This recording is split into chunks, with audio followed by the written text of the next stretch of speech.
The following is a special presentation on AZTV 7.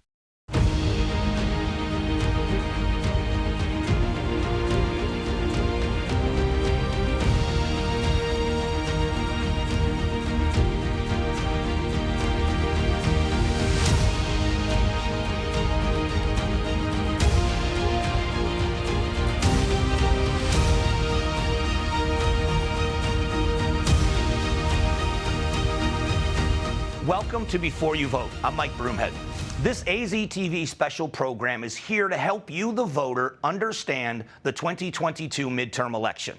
We'll be talking with candidates and data analysts to help give you insight into who and what is on the ballot. It's been a very hectic week with the primary elections this past Tuesday. We had ballot shortages in Pinal County, which we're definitely going to talk about in a few moments, to a surge in favorability with some of the candidates after a Trump rally in Prescott Valley, to the nominee results for the primary election. We are going to be covering all of this at length on today's show. I'd like to start, though, with a disclaimer. As of the taping of this show, we are talking about the results that were posted on Thursday, August 8th. Since then, some of the results may have been changed, and some of the races may be confirmed that weren't. But we're still here to make sure that you're an informed voter. And while the primary election is over, the general election is just getting started. First, we're talking with Mike Noble. He is the Chief of Research for OH Predictive Insights. He will be comparing how the results turned out and compared what the poll numbers said. Plus, we'll be talking about the cash race and how that will affect the general election to come this November. Plus, we're sitting down with a political reporter from the Arizona Republic. She will be giving us details and insight into the House races here in Arizona and the Attorney General's race that you may have missed during the primary election.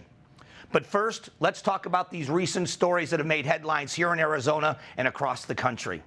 Starting in Maricopa County, they're calling it the pen debacle. They wanted people to use these felt tip pens on the ballot. They said that's best for the ballot, best for the voting machines, the counting machines. But some people were showing up at least one polling location. They were stealing the felt tip pens and replacing them with ballpoint pens.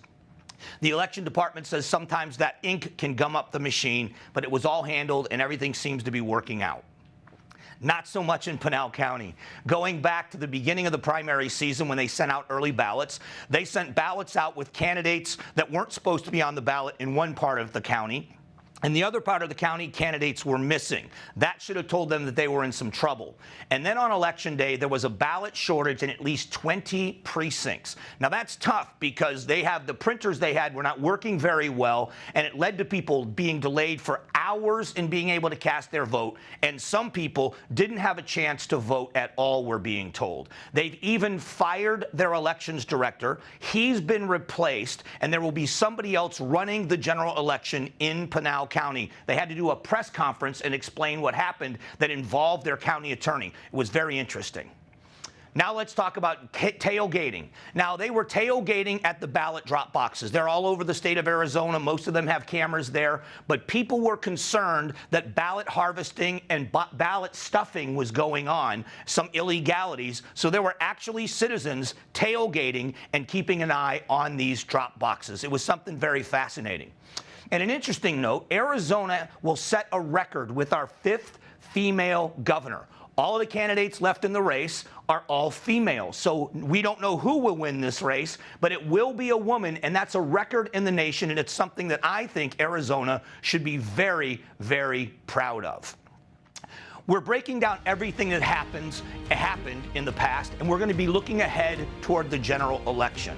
So this should be an exciting show. We hope it's informative for you. We hope this is something that you are going to enjoy, but it's also going to give you the information you need to be an informed voter. That's what we want more than anything else. So please stick around. We're going to be back here in exactly 60 seconds.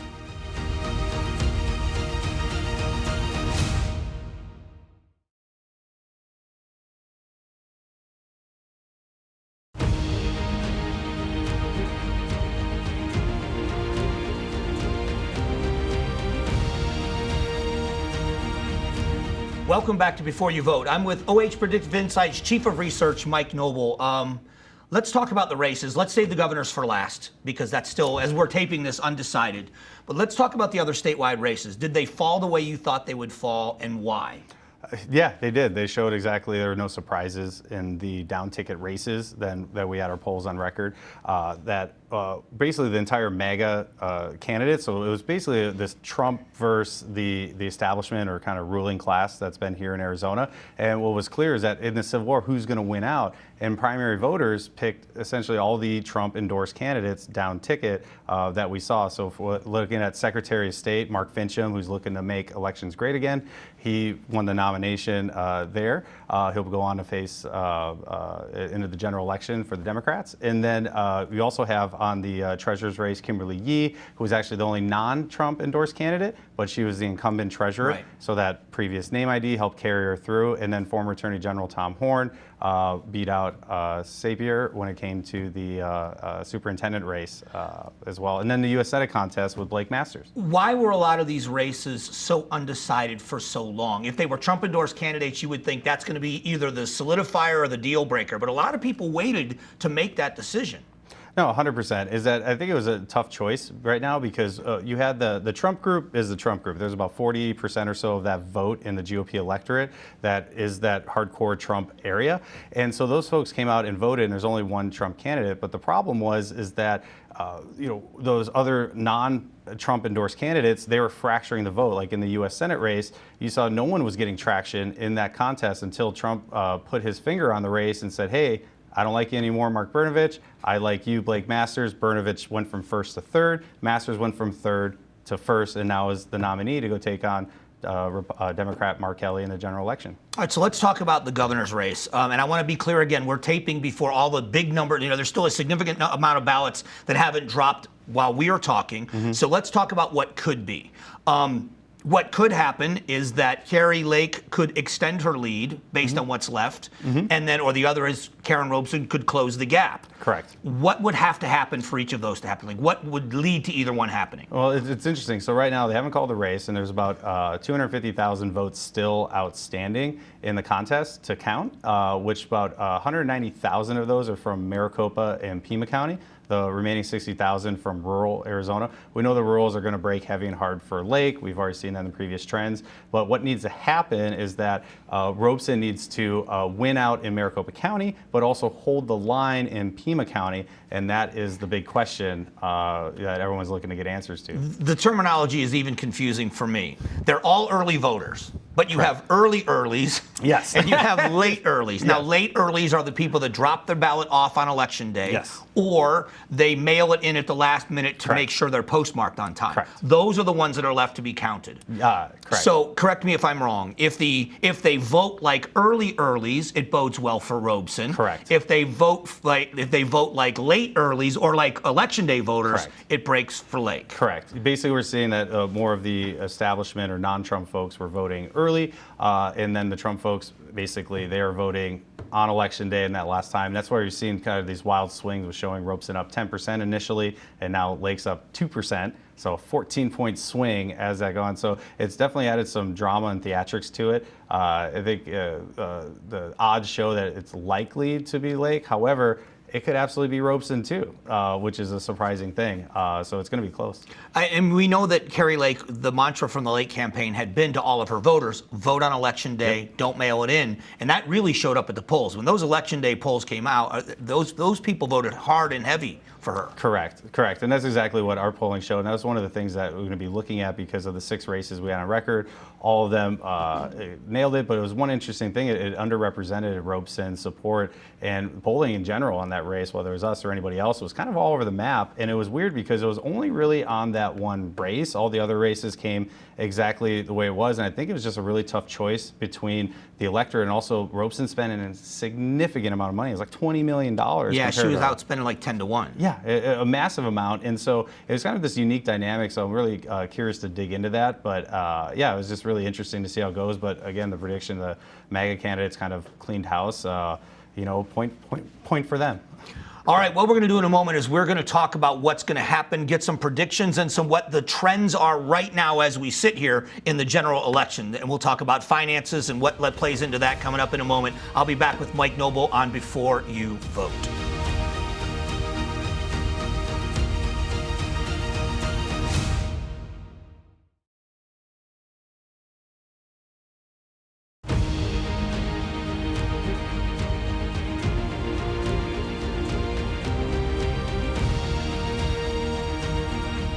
Welcome back to Before You Vote. I'm Mike Broomhead. I'm here with Mike Noble from OH Predictive Insights. All right, we talked a little bit about Trump's effect in a primary election, and I know there's going to be a big question with independent voters and his influence, but let's look at the other side of this. For independent voters, how much is Biden's approval rating going to play a role in who they choose in the Arizona statewide races? Well, and that's what's interesting is that right now, this current environment, it very much favors Republicans. And right now, Biden actually has his lowest job approval number on record ever since we started polling job approval about 5 years ago. He's at minus 24. Minus 24, net negative. So he's doing terrible among Arizonans. However, the biggest things that he's really struggling with is inflation, and jobs in the economy are huge right now. And I think that's going to have an impact down ticket. But when you talk about the Trump vote, what's interesting is that hands down, we've seen in this primary, the Trump endorsement was hands down the most impactful endorsement in the entire election for the primaries. And you saw that with the slate of candidates that have made through it. But when you look at it, it's a double-edged sword. That endorsement is that, yes, it's great for winning your primary, which Republicans are about 1/3 of the vote here. However, now you're winning this general election where you got these more moderate folks in the middle, these independent voters you got to win over that don't really like polarized candidates. But also, you got to have a united party, because if your voters aren't coming out, or even worse case, going and voting for the Democrat, just like a lot of Republicans did for Joe Biden for him to win Arizona, you're essentially losing 2 votes. One you should have had, and now it's going the other way. So that's the most interesting thing. But also I think the biggest thing to prove among the MAGA candidates is that, hey, you can win the primaries, but can you win the whole enchilada is really the question. Are you going to do polls in that regard, where is Trump going to be something that stops independent voters, even though they don't necessarily like Biden? Is he going to be that much of a detractor as he was an asset in a primary? Well, it's interesting is that where Trump was a few years ago, I think would have been absolutely a detractor. However, since there's been some time of where he's at, but also there to say, hey, look at where it was when I was running things, look where the economy's at now. It's a good argument to make. And so right now it's interesting to say of how polarizing it is, but when you look at different issues, like for example, election integrity is one, and you look at among independent voters, which narrative they believe. The election was stolen, rampant fraud, or hey, it wasn't perfect, but the results are correct. Like 70% of independents believe that the election wasn't stolen, so trying to convince people, hey, the earth is flat when it's actually round, might be a tough challenge. So let's talk about money, because there was a lot of money spent in the primaries, a lot of money. But in the general election, you look at the amount of money that Mark Kelly has in his war chest. Yeah. How big of a role is money going to play, and who's at an advantage and a disadvantage in some of these races where it stands today? Well, so outside of polling, money is still one of the biggest key indicators to look for when you're looking at elections, because what is money? Money represents the ability, the resources to go and pay for your messaging, your TV ads, and everything else, your staff. It gives you that ability to get your message out. And if a tree falls in a forest, no one hears about it. Well, there you go. True. And so when we look at this election, is that money's huge, and Mark Kelly's sitting in a really great position. Blake Masters doesn't have a lot, but he has some wealthy funders like Peter Thiel and things like that. But they're definitely starting in a behind position when it comes to the money factor. But money is huge on the Senate race. You'll probably see over $100 million spent on that contest alone, and the governor's race. And I think also these other statewides are going to pick up a lot of national attention, especially with Mark Fincham winning the nomination for Secretary of State. So I think you're going to see a lot more national influence come in, especially since Arizona is now a battleground state. So I think we're going to see an historic amount of money spent in this midterm than we've ever seen before in midterm elections. And money, though, is definitely a key factor, but there will be no shortage of it for this general election. But isn't this also where people like you come in with pollsters, because viability matters? If you see somebody that it's a close race, both parties will say, we've got a shot at this, and throw more money at it. If there's a huge difference, don't they kind of go look to put their money in races that have a better chance of having an influence with that money? 100%. And that's why right now, when you look at like any of the generic ballots we've been running, Republicans have had a lead in every single one of them.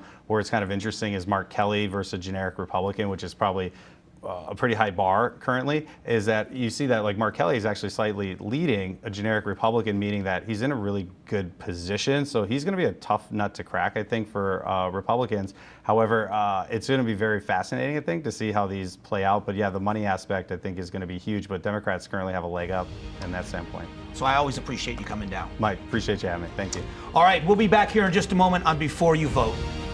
Coming up, more of what happened during the primary election, from the House races and the Attorney General's race to a surge of votes for some endorsed candidates. We're discussing what you might have missed next. This is Before You Vote.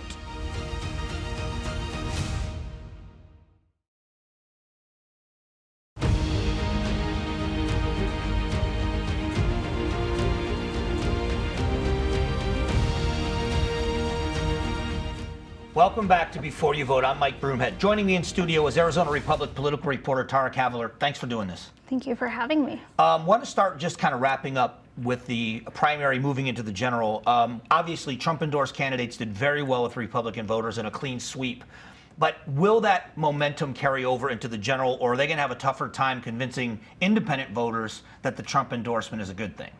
Well, that remains to be seen. Trump lost Arizona in 2020, and so that's going to hurt. That doesn't help. But at the same time, we have a weak economy and a very unpopular Democratic president and Congress. So let's talk about the congressional races, the House races. We haven't talked much about them at all. In the House races, are any of them, or which of them are going to be the most competitive? So the 4th district is going to be the most competitive in Arizona, I think. And so Greg Stanton, the former mayor of Phoenix, is in the fight of his political life. So the Independent Redistricting Commission, the IRC, who redrew the congressional districts, classifies this district as highly competitive. And 538, which is a website that does analysis and polling, they say, in fact, that it's the only highly competitive race in Arizona. Do you agree with that, or do you think there's other incumbents that are in trouble? I would say that I agree with that, but there are definitely other incumbents that are in trouble. So I think Representative Tom O'Halloran of the 2nd district is in a lot of trouble. So his district, according to 538, leans plus 15 Republican, meaning that it votes Republican 15% more than the country as a whole. So when you look, let's move from that to the Attorney General's race, because I look at that race and I see such a difference in messaging from Chris Mays and Abe Hamadeh. But also, in my opinion, that Roe decision is going to play bigger in that race than maybe any other one because they're the Attorney General. Do you agree? I think so. I think that it's a double-edged sword, though. So Democrats are definitely charged about or energized by the Roe being overturned. But at the same time, conservatives know that the legality of abortion is being left to the states. And so they've been waiting for this for a very long time, and they are also excited to go to the polls. One school of thought, which is one I've kind of subscribed to, is that when you have a really tough primary with so many candidates, it's tough on you because you spend so much time and money and you're not focused on the general. But there's another school of thought that says the opposite of that they're kind of battle tested. What are those two schools, and what do you think? So the analysts I've spoken with have said that the Republican primary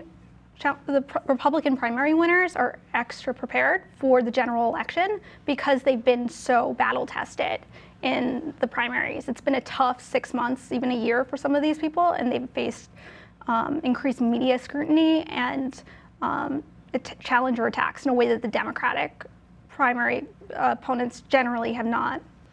All right, so one more thing. What about unity? We talk about unifying the parties. There has been a little bit of a rift, and it hasn't been that big, between Trump-endorsed candidates within the Republican Party and other Republicans endorsing other candidates, whether it's gubernatorial races or the fact that Paul Gosar endorsed a candidate that Trump didn't. How big of a deal is that?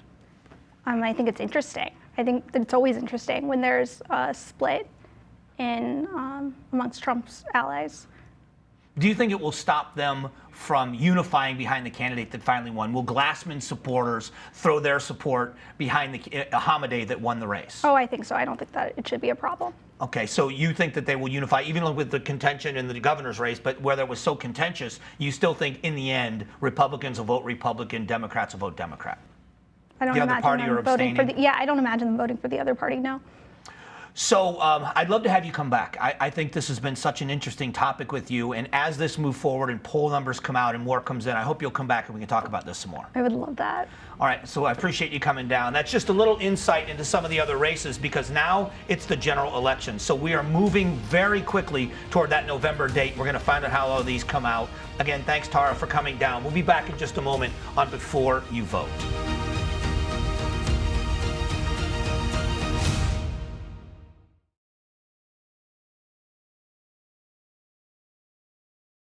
Welcome back to Before You Vote. A big thank you to OH Predictive Insights Chief of Research Mike Noble and political reporter for the Arizona Republic Tara Kavaler for joining us today. We appreciate the insight. We always do. It's great information. Now remember, this election isn't over yet. We still have a lot more ground to cover, and we want to make sure you're up to date every step of the way. So make sure you head over to aztv.com/vote. You'll find links to voter resources such as candidate information for all of the races and all of our past interviews with candidates. Next week, we're talking with Maricopa County Recorder Stephen Richer. We're going to look at how the primary election went in Maricopa County and potential changes moving forward, such as ballot drop boxes and things of that nature, possibly even hand counting votes. So make sure you join us for that. It should be a very interesting conversation as we sprint toward this all-important election in November. Join us next week on Before You Vote.